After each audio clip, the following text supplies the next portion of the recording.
श्रीलंका के आर्थिक हालात बिगड़ते जा रहे हैं। अब महंगाई का स्तर इतना ज्यादा बढ़ गया है कि लोग रोजमर्रा के सामान भी नहीं खरीद पा रहे हैं। जहां एक और श्रीलंका के सभी मंत्रियों ने इस्तीफा यानी रिजिग्नेशन दे दिया है, वहीं एक बड़ा वर्ग सरकार के खिलाफ प्रदर्शन कर रहा है। लोगों को खाने पीने का सामान भी नहीं मिल पा रहा है और लोग इसी की वजह से काफी परेशान हैं। जो श्रीलंका से आ रही इन खबरों के बीच ये भी बताया जा रहा है कि श्रीलंका की आज जो स्थिति है, करंट सिचुएशन है, जो इकोनॉमिक क्राइसिस है, उसके लिए चीन यानी चाइना भी काफी हद तक जिम्मेदार है। Yes, you heard that right. ऐसे में सवाल ये भी है कि श्रीलंका की खराब आर्थिक स्थिति के पीछे चीन का क्या हाथ है और क्यों चीन को भी श्रीलंका की बर्बादी में जिम्मेदार माना जा रहा है। तो आज हम आपको बताएंगे कि आखिर श्रीलंका किस तरह से चीन के जाल में फंसा और कैसे चाइना ने श्रीलंका को नुकसान पहुंचाया। इन डिटेल्स में जाने से पहले और ये डिस्कस करने से पहले, नमस्कार, मैं हूं रेशम और आप देख रहे हैं डीएनपी इंडिया। पहले तो welcome back to our channel. अगर अभी तक आपने हमारे चैनल डीएनपी इंडिया को सब्सक्राइब नहीं किया है, then what you waiting for, please कर लें। और इस वीडियो को और हमारे चैनल की बाकी सारी videos, all the videos that you like and love, उन्हें भी प्लीज शेयर करें। Thank you.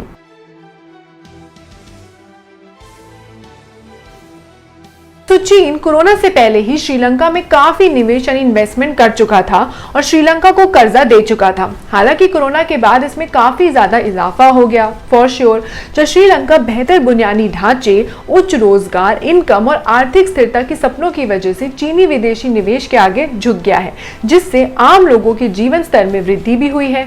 मगर धीरे धीरे श्रीलंका चीन पर अर्षित हो गया। नतीजा ये है कि श्रीलंका पर 2022 में लगभग 7 बिलियन, जी हाँ 7 बिलियन अमेरिकी डॉलर का विदेशी कर्जा है और इसमें चीन का काफी बड़ा हिस्सा है। दरअसल चाइना की ओर से दिए जाने वाले कर्ज इंफ्रास्ट्रक्चर से लेकर खनन तक की तमाम योजनाओं में निवेश के तौर पर दिया जाता है, तो इसे ट्रेस करना आसान नहीं होता है। माना जाता है कि कर्जा समय से ना चुका पाने की स्थिति में देशों को मजबूरन, जी हाँ मजबूरन, चीन के सामने घुटने टेकने पड़ते हैं। जहां पाकिस्तान और नेपाल जैसे देश इसका बेहतरीन उदाहरण है, एग्जाम्पल माने जा सकते हैं। ऐसे ही श्रीलंका के कई प्रोजेक्ट्स पर चीन का कब्जा हुआ और श्रीलंका कर्ज में होने की वजह से काफी प्रोजेक्ट लीज पर उसके चले गए। इस वजह से श्रीलंका धीरे धीरे बर्बादी की ओर बढ़ता जा रहा है।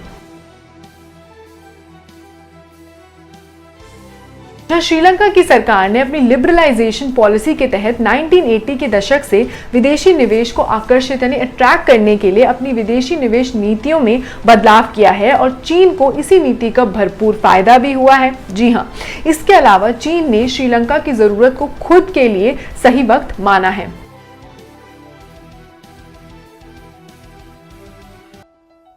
दरअसल कोरोना वायरस की वजह से हर देश की आर्थिक स्थिति पर असर पड़ा ही था। जी हाँ, and we are very well aware of the fact कि हर एक देश ने अभी तक ये बात समझ ली है, इसे एनालाइज भी कर लिया है, इंटरप्रेट भी कर लिया है और कहीं ना कहीं अब उससे बाहर भी निकल रही है। लेकिन श्रीलंका पर इसलिए ज्यादा असर पड़ा है। क्यों?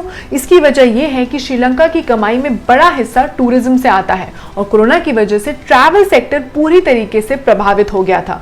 कहा जाता है कि इसके बाद चाइना को मदद के नाम पर पैर पसारने का मौका मिला, लेकिन इसकी बुनियादी चीन ने पहले ही श्रीलंका में रख दी थी। वहीं गेटवे की रिपोर्ट के अनुसार साल 2005 से 2015 से शुरू होने वाले दशक में ही चीन आधिकारिक विकास सहायता दैट इज ODA और श्रीलंका में प्रत्यक्ष विदेशी निवेश दैट इज FDI के प्रमुख स्रोत के रूप में उभरा था। इसमें अधिकांश लोन ODA के रूप में था, जहां चीन ने श्रीलंका में कई प्रोजेक्ट शुरू किए गए और इन प्रोजेक्ट्स के जरिए रोजगार, विकास आदि की बात भी कही गई थी। लेकिन इस तरह चीन श्रीलंका में पांव पसारने लगा था।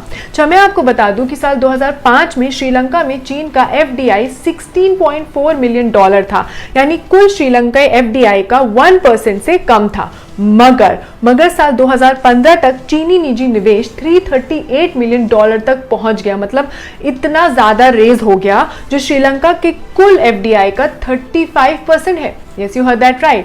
इसके विपरीत FDI में नीदरलैंड का हिस्सा 9% था और मलेशिया की तरह भारत का 7% था और सिंगापुर का केवल 3% था। So is China responsible or the major reason for this emergency and crisis in Sri Lanka?